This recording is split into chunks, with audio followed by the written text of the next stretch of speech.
अस्सलाम वालेकुम नाज़रीन, गर्मियों के मौसम में गर्दो गुबार से भरी हुई आंधियाँ जब उठती हैं तो बज़ाहिर ऐसा मालूम होता है कि वो मुसीबत के सिवा और कुछ नहीं। मगर रूस के माहिरीन मौसमियात ने कराकरम के रेगिस्तानों में तहकीक के बाद बताया कि गर्द भरी हुई आंधियाँ ज़मीन पर मौसम की सख्ती को कंट्रोल करने का एक कुदरती ज़रिया है। जब आंधियाँ चलती हैं तो इनकी वजह से गर्द ऊपर उठकर फ़ज़ा में एक गुलाब बना देती है।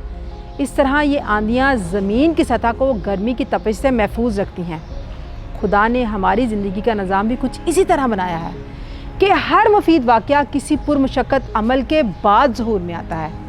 अगर हम चाहें कि हमें आंधी की तकलीफ़ ना उठानी पड़े और इसके बग़ैर ही हमारे सरों पर ठंडे बादल साया कर लें, तो ऐसे नतीजे को पाने के लिए हमें कोई और दूसरी कायनात बनानी पड़ेगी। इसलिए जब कभी ज़िंदगी में हालात की आंधियाँ आएँ तो घबराएं मत। ये आपकी ज़िंदगी की तपश को ख़त्म करके आपके सरों पर ठंडे बादल कर देंगी।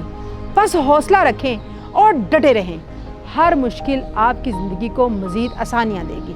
फ़ी अमान अल्लाह।